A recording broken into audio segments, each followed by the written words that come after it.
Olá, pessoal, tudo bem com vocês? Aqui quem fala é o professor Anderson Knaip Duarte. Vamos para mais uma videoaula. Hoje estaremos trabalhando os seguintes assuntos: energia, trabalho de uma força, transformação e conservação de energia. Ok, pessoal? Sejam todos bem-vindos. Bom, a primeira pergunta que eu lanço aqui para vocês, para a gente iniciar a nossa aula de hoje, o que é energia, né? É muito difícil a gente definir energia, mas nós vamos tentar dar uma ideia do que seja energia, ok? A energia, se a gente falar dentro do contexto da física, é a capacidade que um corpo tem de realizar trabalho. Então, daqui a pouco eu vou explicar para vocês o que é esse conceito de trabalho dentro da física, tá?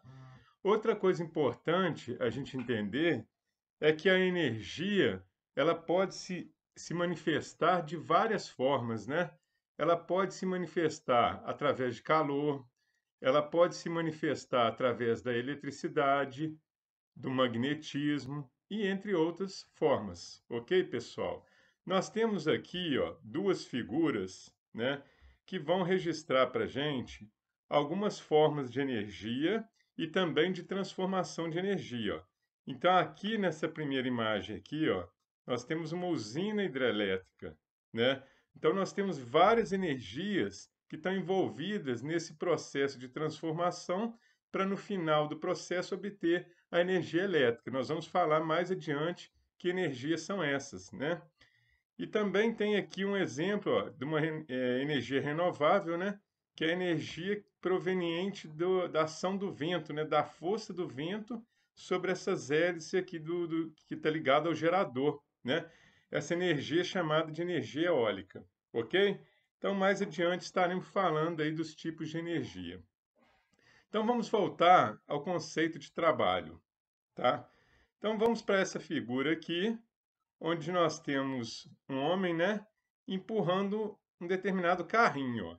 Então, ele está aplicando uma força F que vai provocar o deslocamento desse carrinho do ponto A para o ponto B. Então, eu tenho um deslocamento aqui, ó, deslocamento D, né, ocasionado pela força F.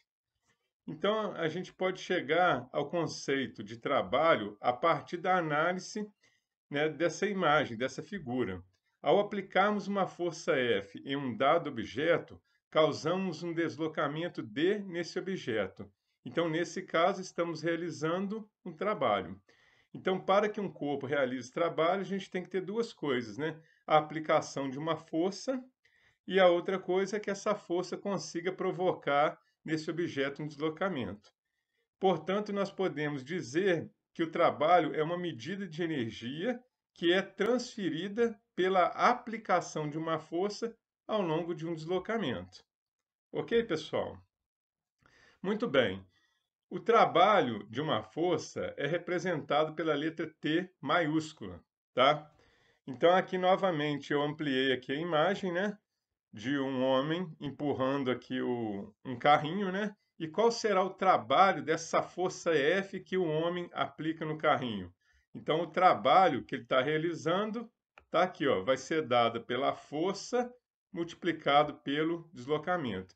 Então, reparem que o trabalho é diretamente proporcional à força, ou seja, quanto maior for a força aplicada, maior será o trabalho realizado por ela, e também diretamente proporcional ao deslocamento. Quanto maior for o deslocamento, maior será o trabalho realizado.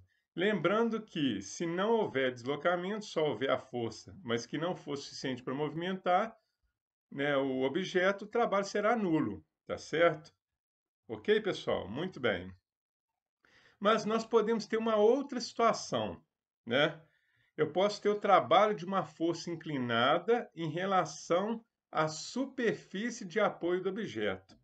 Então, reparem bem aqui nessa figura, onde nós temos uma moça que está puxando aqui uma caixa com uma força F, e reparem que essa força ela tem uma direção aqui que está inclinada, ó. Ou seja, uma parte dessa força vai vir na direção x, essa componente eu vou chamar de Fx, e uma parte da força vai vir na direção y, que eu vou chamar de Fy. Repare que, ao fazer a decomposição dessa força, como está representando aqui nessa figura, ó, né, onde eu tenho uma projeção que seria aqui na direção y, o Fy, eu nem coloquei aqui. Por quê? Porque esse bloco ele não vai deslocar na vertical. Então, essa componente da força projetada na direção y, como ela não provoca deslocamento, ela não vai realizar trabalho.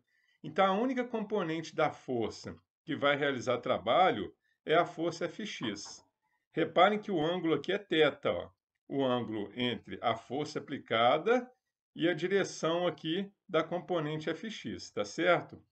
Então, quanto mais eu aproximar essa inclinação da direção x, maior será essa projeção, ó. Então, à medida que eu vou trazendo essa força para cá, diminuindo o ângulo, eu vou aumentando a componente Fx, tá certo? E nesse caso, como que eu calculo o valor dessa componente Fx? É lógico que ela depende do ângulo, ó. Então, aqui nós temos essa definição, ó. O Fx, que é a força projetada na direção x, né, vai ser o valor da força F vezes o cosseno desse ângulo θ aqui. Ok, pessoal? Então, nesse caso, qual é o trabalho da força F, né? Trabalho não é força vezes deslocamento? Então, nós temos aqui, ó, o trabalho da força F, ó.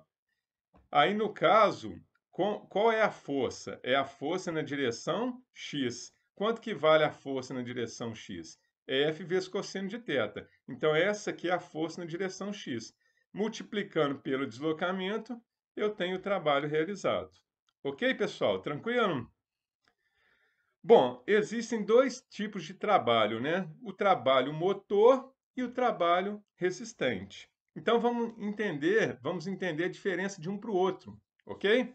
O trabalho motor é aquele realizado por forças que têm o mesmo sentido do deslocamento, enquanto que o trabalho resistente é aquele realizado por forças que têm sentido contrário ao deslocamento. Então, vamos pegar aqui, novamente, uma situação ó, em que eu tenho uma força que está tentando puxar o bloco para a direita, né? E, no sentido oposto, eu tenho a força de atrito, né? Que está tentando, na verdade, dificultando o movimento do objeto. Mas vamos supor que a gente tem aqui uma situação em que essa força F consiga movimentar esse bloco. Então, eu tenho uma velocidade aqui que é impressa ao bloco, né, que vai ser diferente de zero, tá? Só que a gente não tem só essas duas forças, a gente tem forças na direção vertical também, ó. Para cima, a gente tem a força normal e para baixo nós temos a força peso. Reparem que esse bloco ele se desloca na horizontal, ó, indo da esquerda para direita, tá certo? Então, nem a força N, nem a força peso elas vão provocar deslocamento no objeto. Então, eu posso falar que o trabalho da força normal e o trabalho da força peso valem zero. Então, as forças que vão estar realmente realizando trabalho sobre o bloco serão a força F e a força de atrito. Ok? Muito bem. E quanto que vale essa força e qual força aqui que eu teria como uma força que realiza trabalho motor e a que realiza trabalho resistente? Repare que o bloco deslocando aqui, ó, o bloco vai se deslocar nessa direção, para a direita. Então, essa força F, ela é a favor do movimento, ó, do deslocamento. Então, ela realiza um trabalho motor. Já a força de atrito, ela está tentando dificultar aqui o movimento. Na verdade, está tentando, não, está dificultando o movimento até certa forma, né?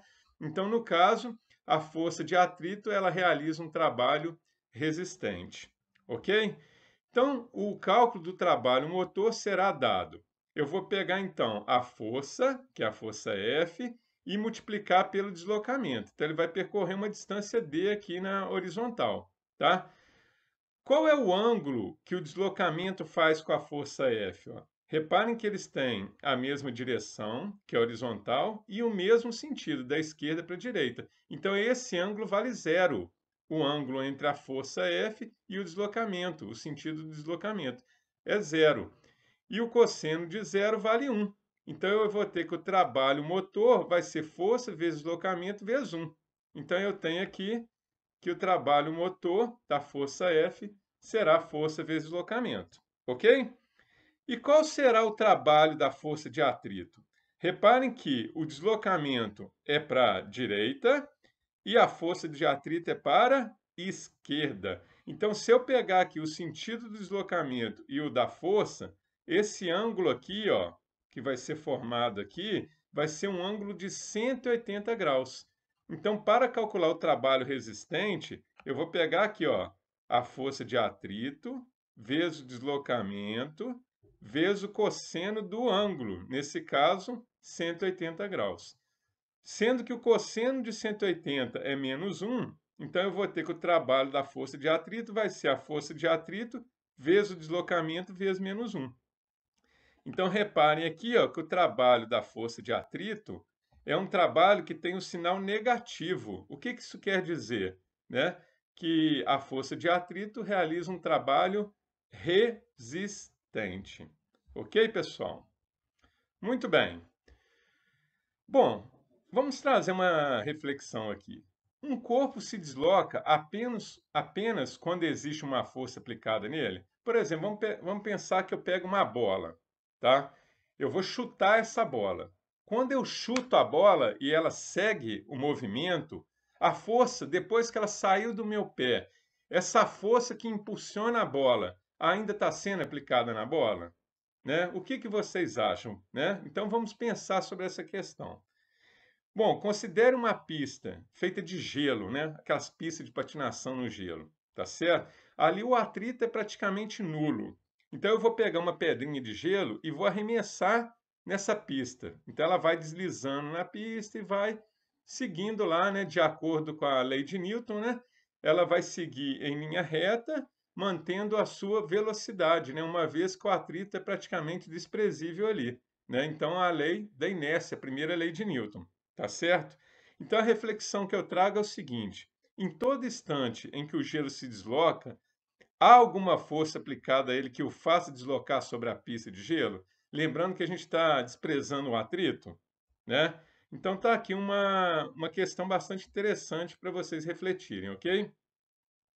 Bom, então vamos buscar uma resposta para isso, né? Quando um corpo se desloca, o que acontece na verdade, né?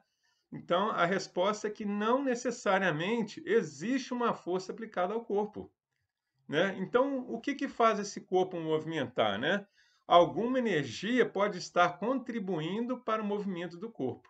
Dentre os vários tipos de energia, nós vamos trabalhar a energia cinética, a energia potencial gravitacional, a energia potencial elástica, a energia mecânica, entre outras formas de energia. Ok, galera? Vamos iniciar o estudo aqui da energia cinética, que é representada aqui, ó, pela letra E maiúsculo e índice C minúsculo, energia cinética.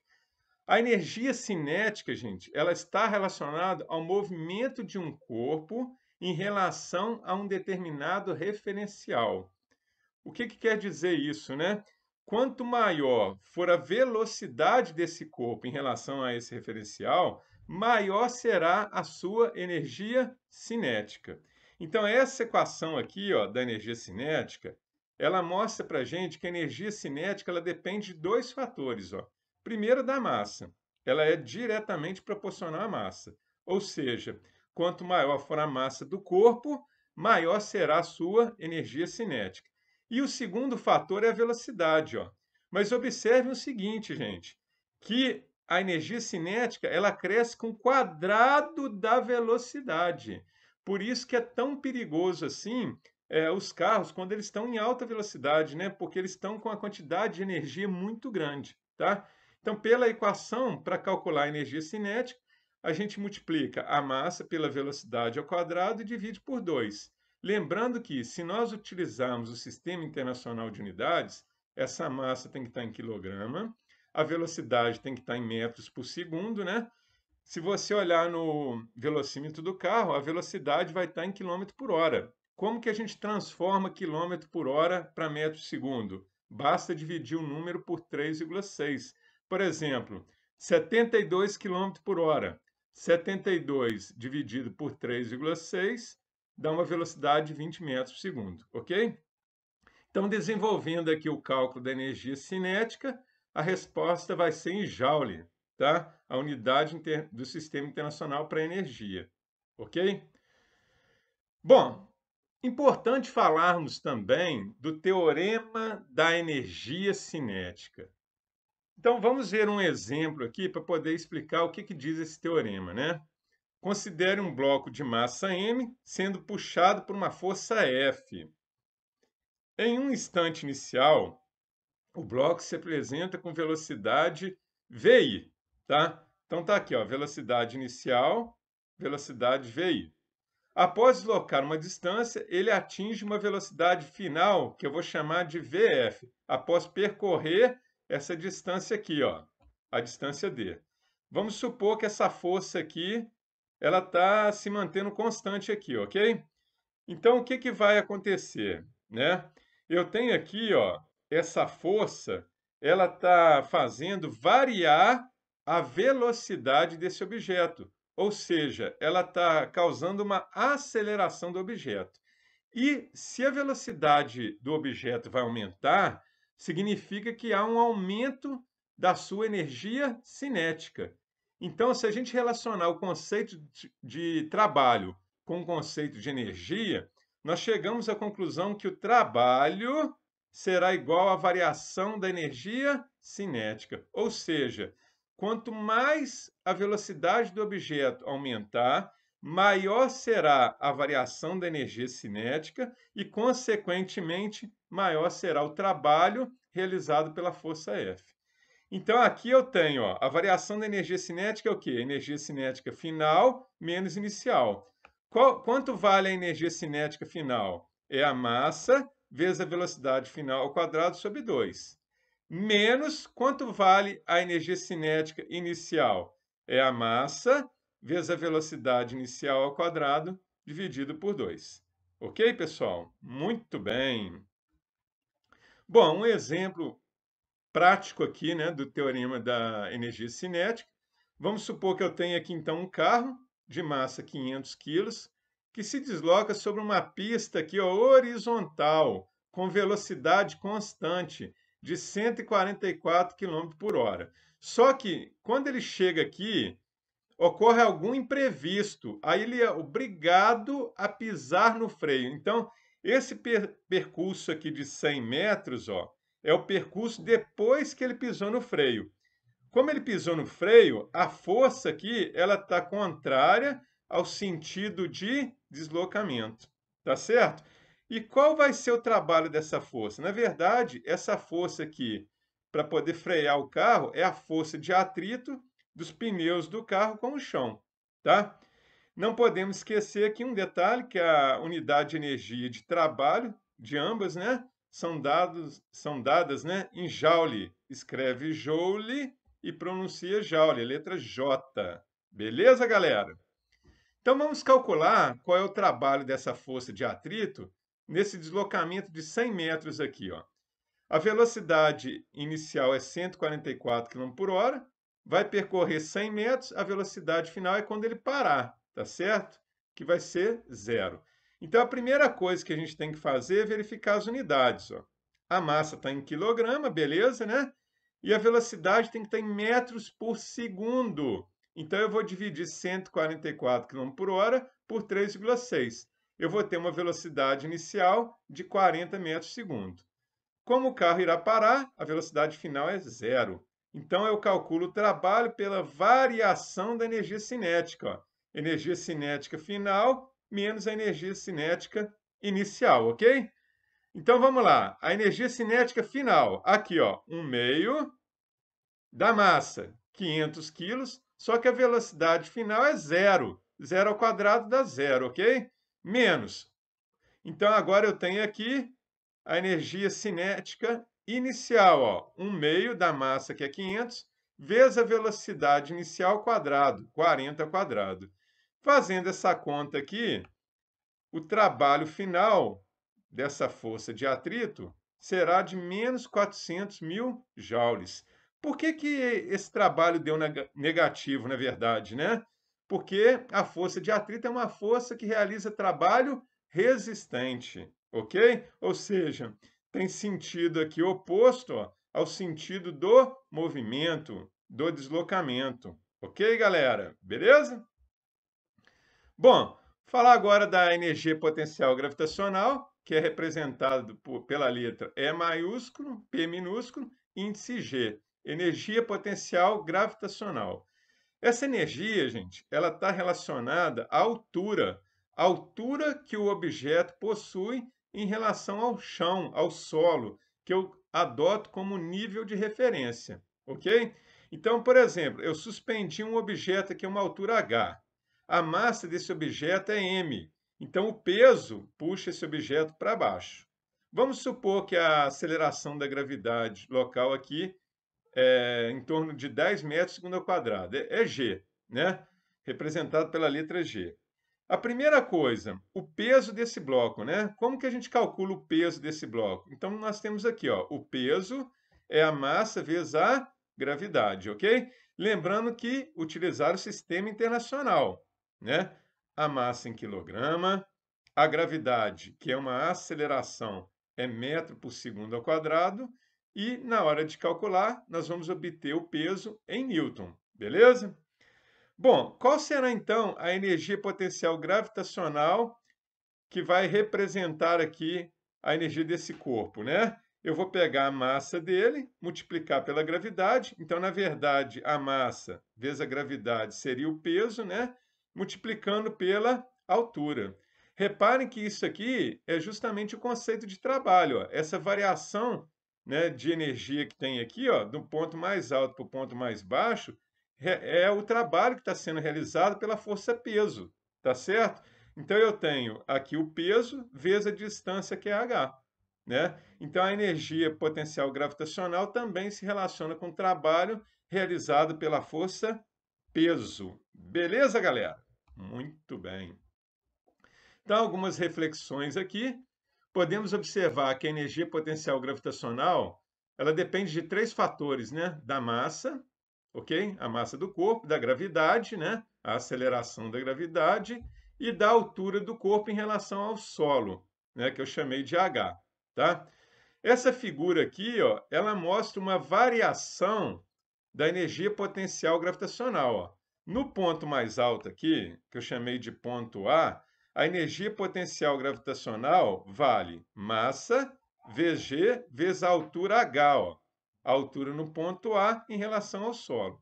Então, esse objeto vai caindo, vai caindo, vai caindo, chegou aqui no ponto B, né? Então, quando chega aqui nesse ponto, ó, reparem que a altura B é bem menor do que a altura A.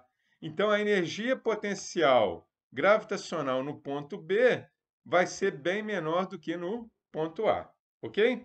Geralmente, nós utilizamos a gravidade igual a 10 metros segundo ao quadrado. Fiquem atentos, pessoal, porque pode ser que seja dado o valor exato dela, em torno aí de 9,81.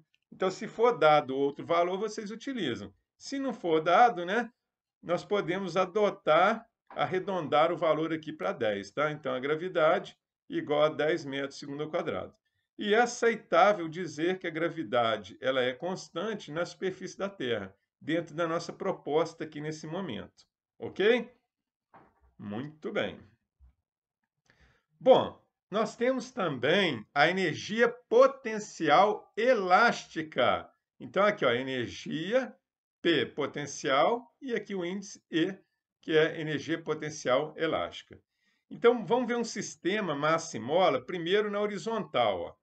Aqui, nessa primeira figura, eu tenho aqui o bloco, né? E a mola aqui, e o bloco está preso a essa mola, não deformada. Então, eu aplico uma força da direita para a esquerda, comprimindo essa mola aqui, ó, por uma distância x. Então, eu provoco uma deformação x da mola, né? Então, essa mola passou a ter o quê? Uma energia potencial elástica. Se eu soltar, então essa energia ela vai impulsionar essa mola para a direita, ou seja, vai distender a mola, né? Então, como que eu vou calcular a força que está sendo exercida na mola e como que eu vou calcular a sua energia, né? Para a força, a gente utiliza a lei de Hooke. A força que deforma a mola será dada por... Então, a força é igual a K vezes X. O que é esse K aqui? É a constante elástica da mola.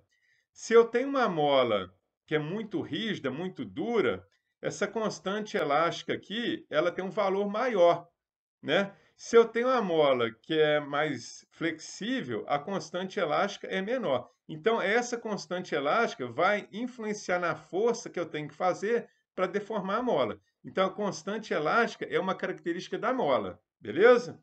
O x é a deformação. Então, ó, quanto maior for a deformação da mola, né, significa que maior a força que eu estou aplicando sobre ela, ok? A energia potencial elástica da mola vai ser dado por K Vx ao quadrado sobre 2.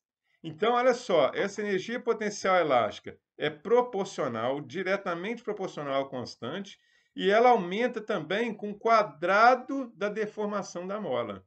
Então, quanto mais eu deformo a mola, maior será a energia elástica ali que ela vai possuir, ok? Muito bem, galera.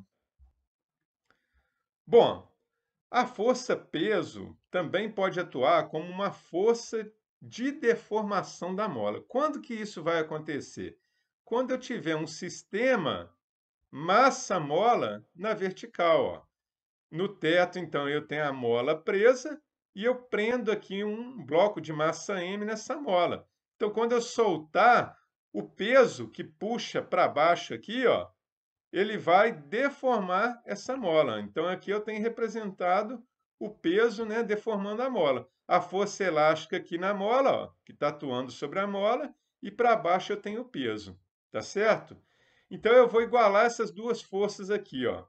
Na hora que ela deformar, ela vai, depois que ela der alguns saltos, né, ela vai ficar destendida aqui. Então, eu vou ter a força elástica igual ao peso. E nós vimos que o peso é massa vezes a gravidade. Pela lei de Hooke, nós vimos que a força é igual a K vezes X. Então, F eu posso igualar a F. Ó. Eu posso igualar essas duas equações. Então, igualando 1 com 2, nós temos massa vezes gravidade igual a K, que é a constante da mola, vezes o X, a deformação. Então, se eu quero calcular a deformação da mola, o K está multiplicando, eu passo dividindo. Então, repare o seguinte, né? O K aqui, ó, ele é inversamente proporcional à deformação. Ó. Então, quanto maior for a constante elástica, menor a deformação. O que significa isso? A mola que tem constante elástica alta significa que eu preciso de uma força maior para deformar essa mola. Beleza, galera? Tranquilo?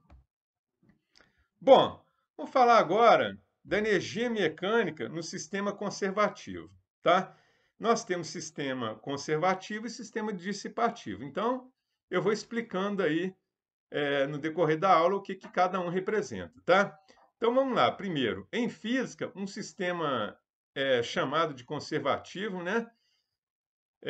Onde nós podemos considerar que somente as forças conservativas vão realizar trabalho. Ou seja, em outras palavras, eu posso dizer que o trabalho das forças não conservativas é nulo, ou simplesmente está sendo o quê? Desprezado. Então, nós temos aqui no exemplo abaixo, ó, um menino fazendo manobras em uma pista de skate. Reparem que no ponto mais alto da pista, então que são esses dois pontos aqui, ó, aqui e aqui, né? Os dois pontos mais altos, em relação ao solo que está aqui embaixo, ok? O menino apresenta apenas energia potencial gravitacional. Ao descer a rampa, então, à medida que ele desce, o que vai acontecer? Ele vai diminuindo de altura em relação ao solo, então a energia potencial dele gravitacional vai diminuindo, só que essa energia vai se transformando o quê? Em energia que está relacionada à velocidade, porque à medida que ele desce, a energia cinética dele aumenta. Então, eu tenho uma transformação da energia potencial gravitacional em energia cinética. Quando ele começa a subir novamente, ó, que acontece? A energia cinética vai sendo convertida em energia potencial gravitacional. Reparem que aqui eu estou considerando um sistema conservativo, ok? Então, a energia mecânica, ó, vai ser a soma da energia potencial gravitacional com a energia cinética, tá certo? Nós não estamos levando em consideração, nesse momento, as energias dissipativas, ok? Muito bem, galera. Bom, a energia mecânica no sistema conservativo agora, em que eu tenha um bloco preso a uma mola, no sistema massa-mola na horizontal. Então, novamente aqui, ó, eu tenho aqui o bloco parado, né? Aí eu vou comprimir essa mola, vou aplicar uma força no bloco, né? Então, ele vai ter energia elástica, né? Então, quando ele está parado aqui, ele tem apenas o quê? A energia potencial elástica. Quando eu solto esse bloco, a energia potencial elástica vai dando o quê? Velocidade a esse bloco, ou seja, vai convertendo a energia potencial elástica em energia cinética. Então, nesse caso, a energia mecânica, né, desse sistema massa-mola vai ser dado pela energia potencial elástica mais a energia cinética. Ok? Muito bem. Vamos lá, galera. Agora vamos falar dos sistemas dissipativos. Em física, um sistema dissipativo ocorre, né, quando as forças conservativas e as forças dissipativas realizam trabalho. Então, agora nós estamos considerando tanto as forças conservativas como aquelas dissipativas. Em outras palavras, nós podemos dizer que o trabalho das forças conservativas e o trabalho das forças não conservativas não serão nulos. Então, todas as forças vão realizar trabalho, né? Vamos considerar, então, um sistema dissipativo representado na figura aqui, ó. Uma montanha-russa aqui, beleza? As energias mecânicas nos pontos A e B da montanha-russa serão representadas da seguinte forma. Então, qual vai ser a energia mecânica aqui nesse primeiro ponto, ó? Vamos supor que o carrinho já chegue aqui com uma certa velocidade, tá? Então, ele tem energia cinética, né?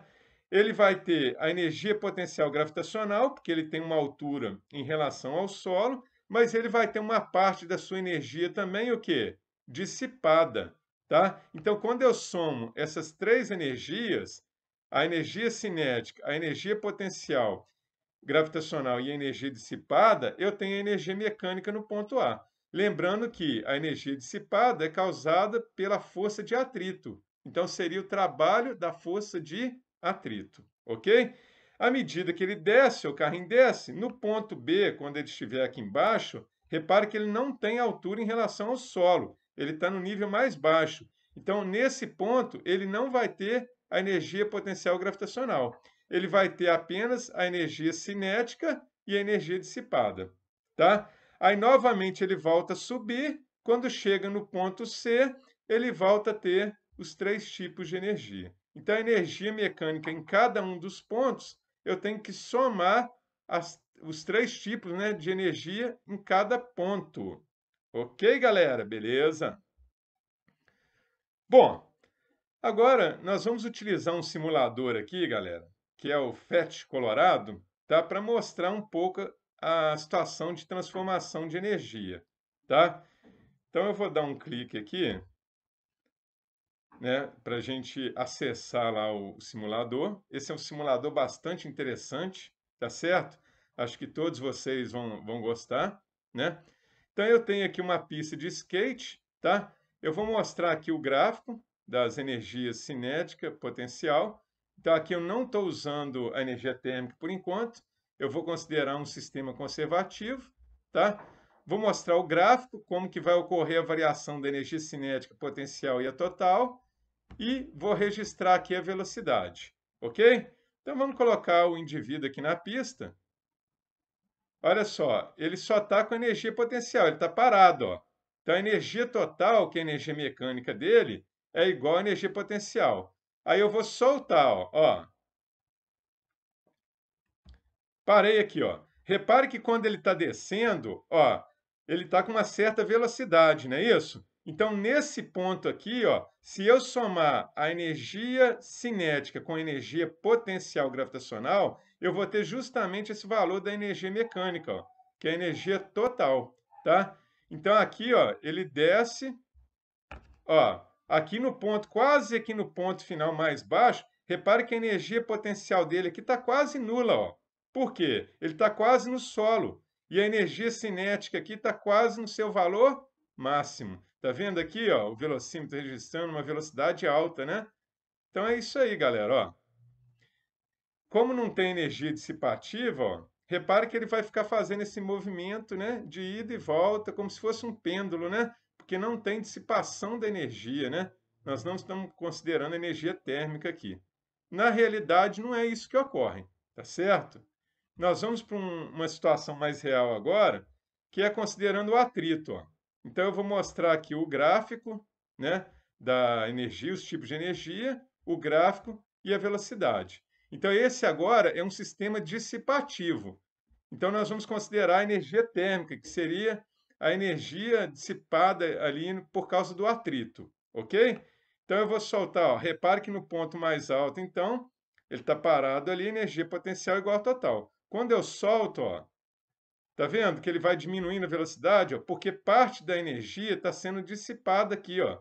É energia térmica, ó, até ele parar, tá certo? Então agora nós temos uma outra situação, ó. Vamos voltar com ele aqui para a gente observar, ó. Vou parar num ponto aqui, subindo, ó. Repare o seguinte: a energia cinética aqui, quando ele está subindo, ela está diminuindo, ela vai diminuindo. E a energia potencial gravitacional vai aumentando, ó. Só que nem toda a energia cinética está sendo convertida em energia potencial, ó. Uma parte dela está sendo dissipada aqui, ó, como energia térmica.